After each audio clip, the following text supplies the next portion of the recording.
La clé a tourné normalement. Puis, un parfum inconnu. Sur le porte-manteau, une veste d'homme grise. Pas la mienne.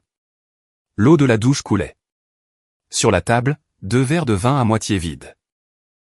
Je suis ressorti sans un bruit, refermant la porte avec une lenteur absurde. Je m'appelle Julien. J'ai 36 ans. Je suis architecte, pas le genre qui dessine des villas pour milliardaires. Plutôt celui qui passe ses journées sur des projets de réhabilitation de bâtiments anciens dans le quartier de la Croix-Rousse, à Lyon. J'aime mon travail. J'aime les vieilles pierres, les façades qu'on remet à neuf sans leur faire perdre leur âme. Il y a quelque chose dans l'idée de restaurer ce qui existe déjà plutôt que de tout raser pour recommencer. Ce détail-là, je le comprends mieux aujourd'hui qu'avant. Je vivais rue des Tables Claudiennes depuis 7 ans. Dans un appartement haussmannien au 3e étage sans ascenseur, parquet ancien, double vitrage récent, vue sur les toits et le bas de la colline. J'y avais emménagé avec Camille quelques mois après notre rencontre. À l'époque où on était encore dans cette phase où l'on croit que tout ce qu'on construit ensemble sera forcément solide parce qu'on l'a choisi. Camille avait 34 ans, elle était chargée de communication dans une agence du 2e arrondissement. Belle, organisée. Sociable, le genre de femme qui sait exactement ce qu'elle veut et comment l'obtenir. Je pensais faire partie de ce qu'elle voulait. Je me trompais. Mais j'anticipe un peu. Ce mercredi-là, j'aurais dû être à Strasbourg. La mission, une réhabilitation d'immeubles pour un bailleur social. Réunion de coordination avec les équipes locales, 2 jours sur place. Sauf que la réunion avait été annulée la veille au soir par email, un problème avec le maître d'ouvrage. Un désaccord de dernière minute sur les plans révisés. J'avais pris le TER du matin sans prévenir Camille, parce que c'était banal. Parce qu'elle était déjà au travail quand j'avais pris ma décision. Parce que rentrer chez soi à l'improviste n'est pas censé nécessiter un préavis. 1h45 de train, j'avais lu des plans sur mon ordinateur, bu un café en carton, regardé la campagne défiler. Rien d'extraordinaire. Jusqu'à la clé dans la serrure. Je me suis assis dans ma voiture, garée rue Hénon. Moteur coupé. Je regardais le bas de l'immeuble en face, les poubelles de tri sélectif alignées sur le trottoir. Un vélo mal attaché à un poteau qui allait finir volé d'ici la semaine.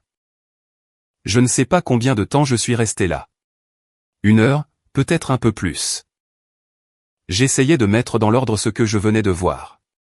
La veste. Les 2 verres. L'odeur. La douche. Les pièces s'assemblaient avec une logique que je refusais d'accepter parce que la refuser demandait moins d'efforts, dans l'immédiat. C'est là, dans cette voiture avec le moteur coupé, que j'ai commencé à me rappeler des choses. Pas de manière dramatique, juste des images qui remontaient. Des détails que j'avais enregistrés sans vraiment les regarder. Camille qui prenait ses appels dans la salle de bain depuis quelques mois. Pas tous, juste certains, ceux où elle baissait la voix avant même d'avoir décroché. Les samedis matins où elle partait pour le sport de plus en plus tôt. Rentrait de plus en plus tard, ne me proposait jamais de l'accompagner. Les week-ends chez sa mère à Villeurbanne, d'abord un samedi par mois, puis 2, puis parfois le dimanche aussi. Et une fois, un soir, je lui avais demandé, « Ça va, toi ?» Elle avait répondu « Je suis juste fatiguée » sans lever les yeux de son téléphone. Je m'étais convaincu que c'était le stress du travail. L'agence traversait une période chargée, il y avait un appel d'offres important, elle rentrait souvent tard. J'avais accepté cette explication parce qu'elle était commode. Parce que la remettre en question aurait impliqué de pousser une porte que j'avais peur d'ouvrir. J'aurais pu monter. J'aurais pu frapper à la porte de notre propre appartement et voir ce qu'il y avait à voir. Je ne l'ai pas fait. Je ne suis pas fier de ça. Mais je ne vais pas le réécrire non plus, c'est comme ça que ça s'est passé. Je suis resté dans la voiture, et puis j'ai démarré. Et je suis allé au bureau comme si j'avais passé la matinée à Strasbourg et que j'étais rentré normalement. Ma collègue Sophie m'a regardé de travers en fin d'après-midi. T'as l'air dans le vague aujourd'hui. J'ai dit que le trajet m'avait fatigué. Elle n'a pas insisté. Le soir, Camille m'a préparé des pâtes. Mes préférés, spaghettis à l'ail, huile d'olive, anchois.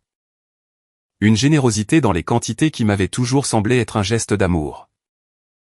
Elle était de bonne humeur, légère, elle m'a demandé comment s'était passée la réunion. J'ai dit que ça avait été correct, qu'on avait avancé sur quelques points, que le bailleur était compliqué comme d'habitude. Je l'ai regardé débarrasser la table en me demandant si ce que je faisais avait un nom. Je ne trouvais pas. Les 3 jours suivants ont été les plus étranges de ma vie, et j'ai vécu des choses assez étranges pour que cette affirmation ait du poids. Je fonctionnais normalement. Je me levais, je prenais mon vélo électrique sur les pentes de la Croix-Rousse, j'ouvrais Archicad. Je répondais aux emails, je rentrais, je mangeais avec Camille, je regardais une série le soir. Tout était en place, tout était normal en apparence. Et intérieurement j'étais dans un état que je n'arrivais pas vraiment à nommer. Pas la colère, pas encore. Quelque chose de plus calme et de plus lourd. Comme quand on commence à comprendre une chose mais qu'on n'a pas encore fini de la comprendre. Un soir, Camille m'a envoyé un message à 22h alors que j'étais encore au bureau, « Rentre pas trop tard, je suis crevé ».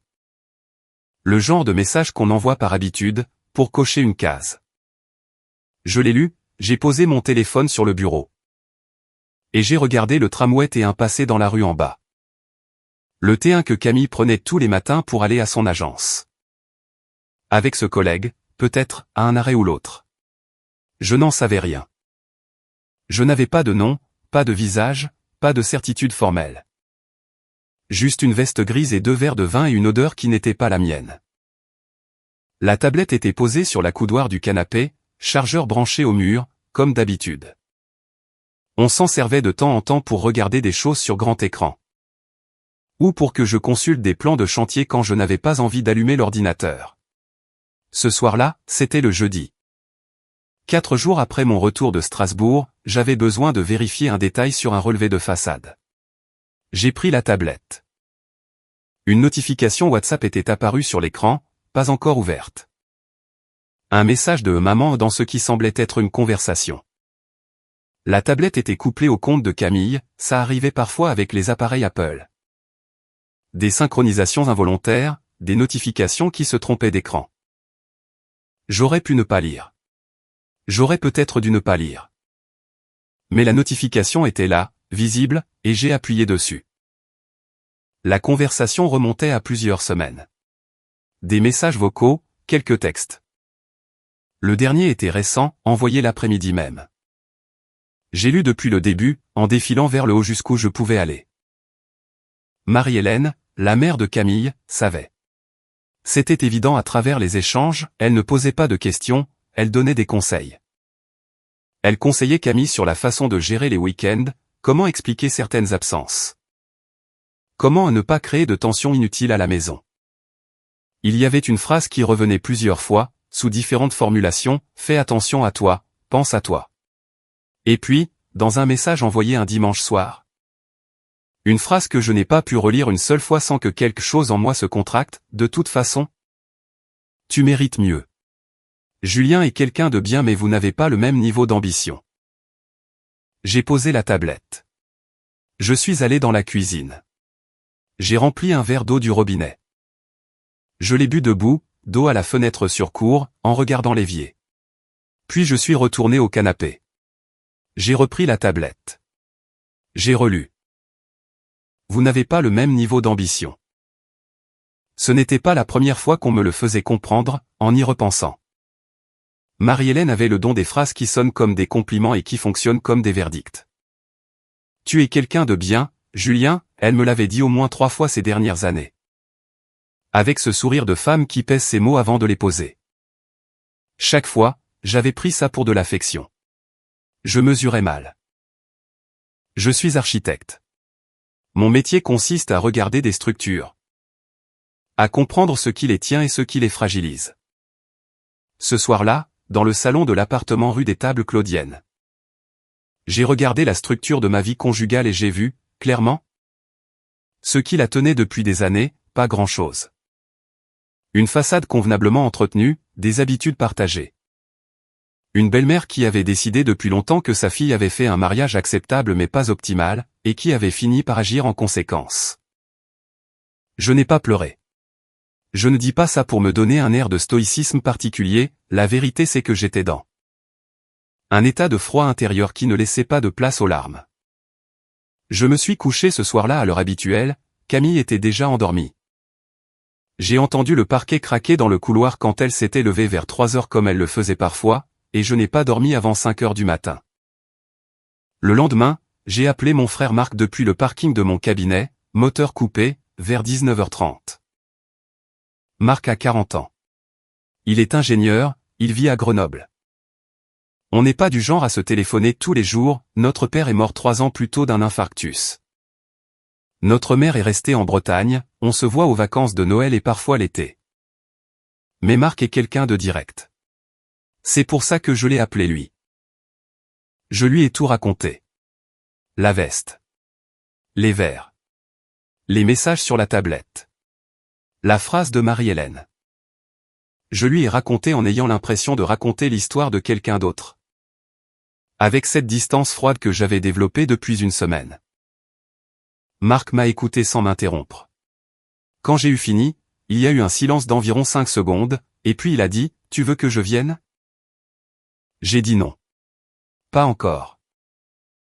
Il y a eu un autre silence, et puis il a dit quelque chose qu'il n'avait jamais dit avant.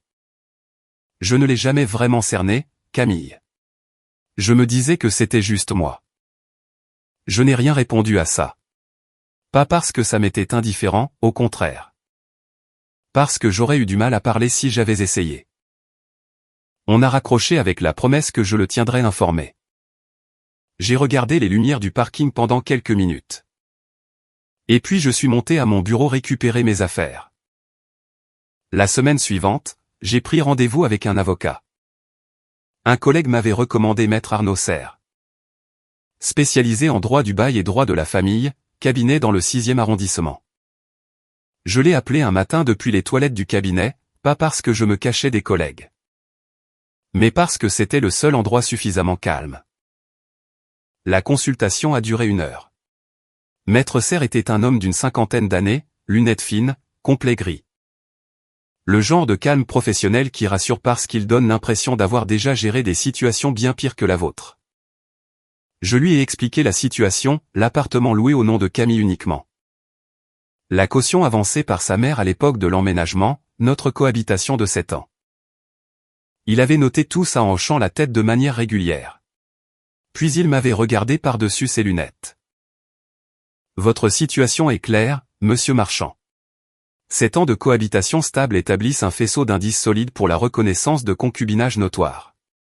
Vous avez des droits en tant que locataire de fait, on ne peut pas vous mettre dehors du jour au lendemain sans procédure.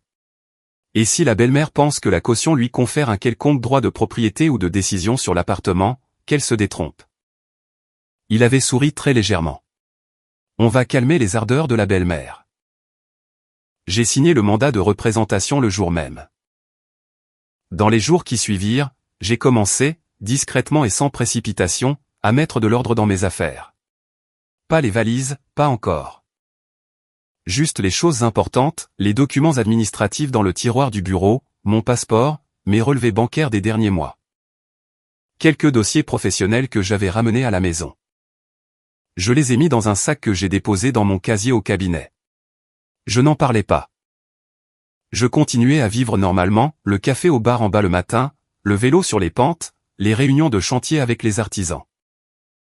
Sophie m'a encore regardé de travers un mardi. T'es sûr que ça va? Ça va. Un dossier compliqué.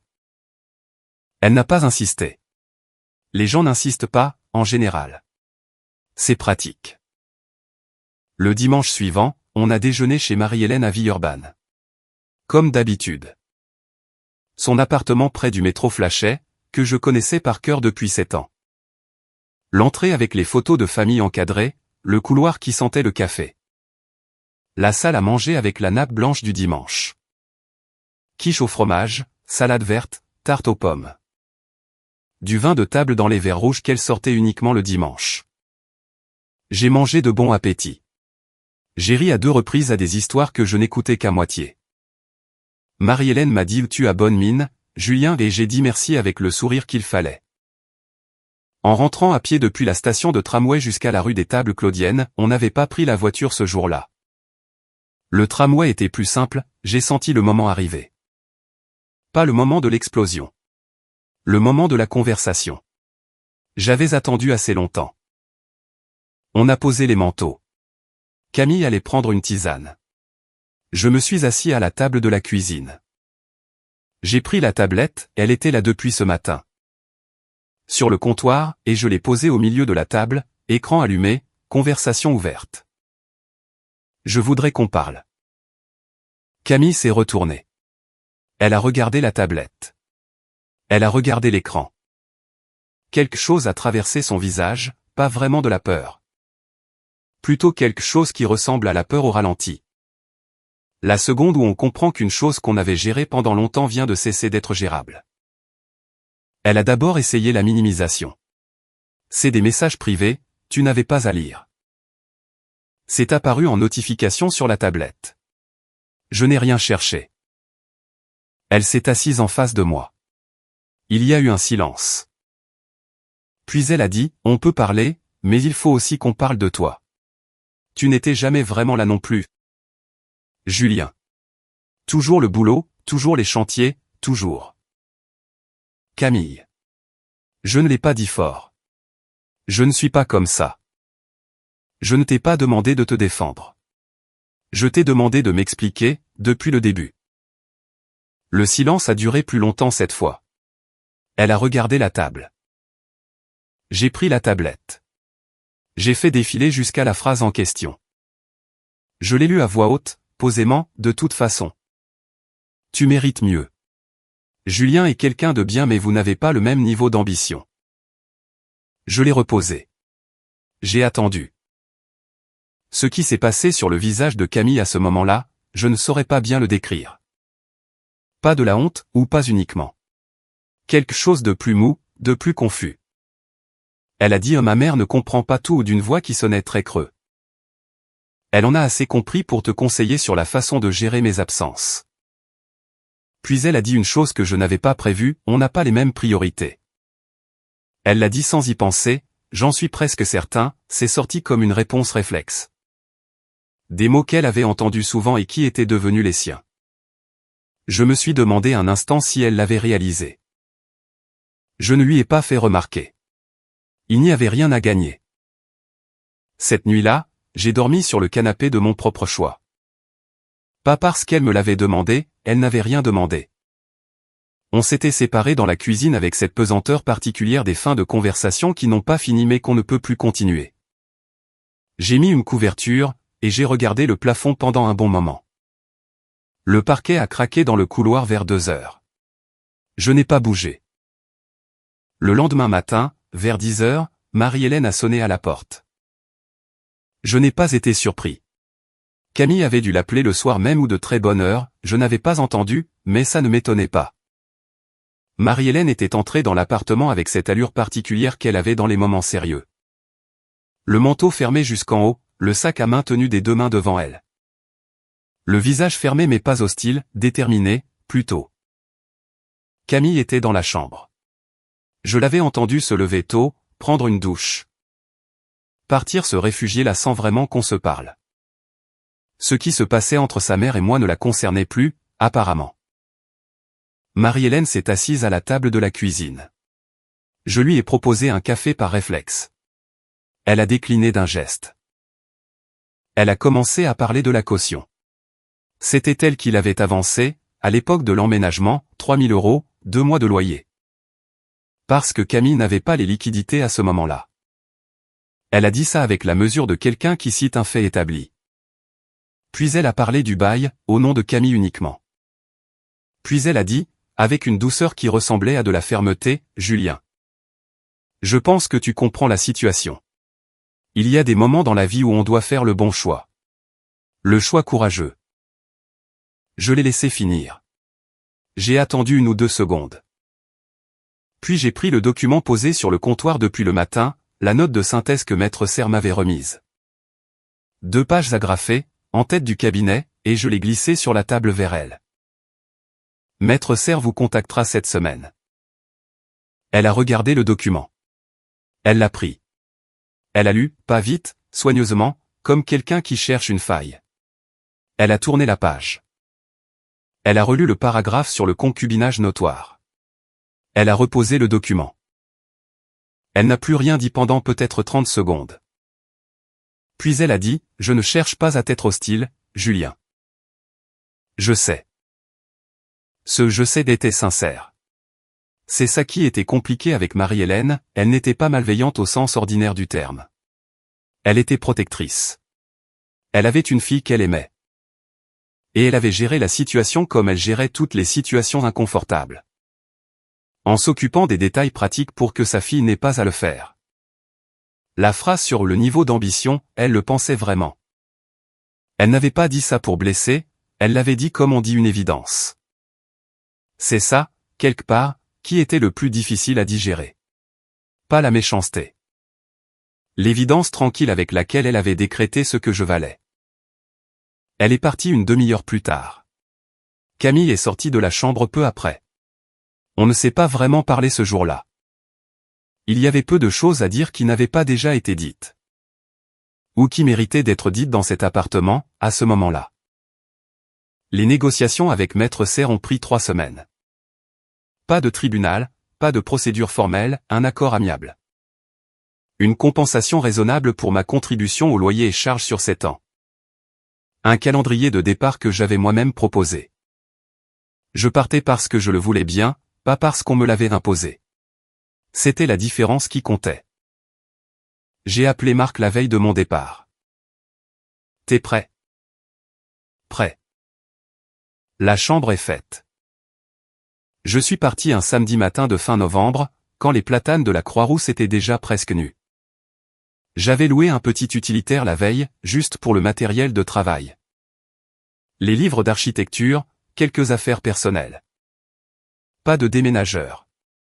J'avais fait 3 allers-retours en une matinée. Camille était absente ce jour-là. Elle était chez sa mère, c'était peut-être plus simple pour tout le monde, ou peut-être juste plus simple pour elle. Je ne lui en veux pas pour ça non plus. J'ai fait le tour des pièces avant de partir. Le salon avec la bibliothèque à moitié vide, j'avais laissé la moitié des livres. Pas par générosité mais parce que certains livres appartiennent à des époques de votre vie et que les emporter n'aurait servi à rien. La cuisine étroite avec la petite fenêtre sur cour. La chambre dans laquelle je ne suis pas entré. Le parquet ancien qui craquait dans le couloir. J'ai refermé la porte. Rendu les clés à l'agence immobilière le lundi suivant.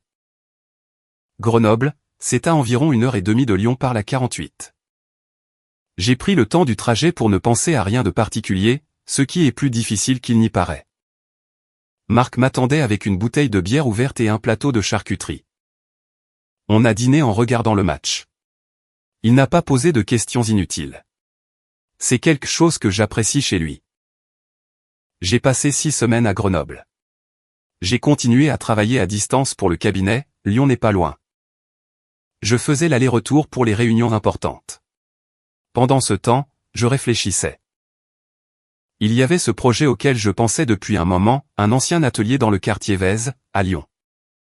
Un bien que j'avais repéré pour un client l'année précédente. Une opportunité intéressante en termes de réhabilitation. Mais le client s'était désisté au dernier moment pour des raisons budgétaires. Le bien était toujours disponible. Je le savais parce que je continuais à suivre les annonces de ce type par réflexe professionnel. Un atelier du début du XXe siècle, toiture en chède, mur en briques apparentes. Espace brut d'une centaine de mètres carrés au rez-de-chaussée avec une mezzanine. Le genre de chose qui, dans les mains de quelqu'un qui sait ce qu'il fait, peut devenir quelque chose de bien. Pas de villa pour milliardaires. Quelque chose de vivable, de solide, de vrai. J'ai pris rendez-vous avec le notaire en janvier. J'avais des économies personnelles que je n'avais jamais vraiment touchées, mon père m'avait laissé un peu d'argent. Que j'avais placé sans vraiment savoir pourquoi je ne m'en servais pas. Je savais pourquoi maintenant. J'avais attendu un projet qui me ressemble. Le compromis a été signé en février. Les travaux ont commencé en mars. Je suis retourné à Lyon pour suivre le chantier depuis une sous-location dans le 5e arrondissement. Une chambre chez une connaissance qui partait 3 mois en Asie. C'était temporaire et inconfortable, et je m'en fichais complètement. J'avais quelque chose à faire. Un vendredi soir de mai, Le chantier avançait bien, les cloisons intérieures posées, la toiture réparée. La dalle du rez-de-chaussée en cours de ponçage, je suis rentré dans la sous-location. J'ai sorti du réfrigérateur ce qu'il y avait, un morceau de comté acheté au marché le matin. Un reblochon, un petit chèvre enveloppé dans du papier Kraft. Une demi-baguette. J'ai ouvert une bouteille de Côtes-du-Rhône que j'avais prise au hasard dans une cave du 5e. Je me suis assis à la petite table de la cuisine, seul, avec mon plateau de fromage et mon verre de vin rouge. Et j'ai pensé à tous les vendredis soirs que j'avais passé rue des Tables Claudiennes à croire que ce rituel-là était une chose que je partageais avec quelqu'un. Et puis j'ai pensé à ce soir précis, à ce moment précis. À cet appartement en chantier d'Anvers qui allait devenir quelque chose. C'était le meilleur repas de l'année. Je ne sais pas exactement pourquoi. Peut-être parce que c'était le mien, entièrement. Je ne dirais pas que ça n'a fait aucun mal, ce serait faux. Et je n'ai aucun intérêt à raconter une histoire plus propre qu'elle ne l'est. Il y a des matins où je me réveillais à Grenoble et où je pensais aux 7 ans, à l'appartement. À la façon dont on peut construire une vie entière autour d'une erreur d'appréciation et ne s'en rendre compte que le jour où la clé tourne dans la serrure et qu'une veste inconnue est accrochée à votre porte-manteau. Ces matins-là n'étaient pas agréables. Mais il y avait aussi autre chose. Une clarté particulière qui vient quand on cesse de s'expliquer les choses autrement qu'elles sont. Camille m'avait trompé. Sa mère l'avait aidé à le cacher. Pas par malveillance calculée, par une forme de logique maternelle qui faisait que le confort de sa fille passait avant tout le reste. Y compris avant la décence élémentaire envers l'homme que sa fille avait épousé. J'avais passé des années à m'intégrer dans une famille qui ne m'avait jamais tout à fait accepté comme l'un des leurs. Ces choses-là étaient vraies. Elles avaient eu lieu. Je ne pouvais pas faire comme si elles n'étaient pas arrivées. Mais je pouvais décider de ce que j'en faisais. L'atelier de Vez a été livré en octobre. J'y suis entré un dimanche matin avec les clés propres, les murs blancs. La lumière qui tombait des toits en chêne sur le parquet neuf. Il y avait une odeur de peinture fraîche et de bois. J'ai posé mon sac. J'ai regardé l'espace. J'avais de vieilles pierres. J'avais une structure à remettre à neuf sans lui faire perdre son âme. Je savais faire ça. Si vous avez aimé, n'oubliez pas de laisser un commentaire et de soutenir la chaîne en vous abonnant. À bientôt pour les prochaines stories.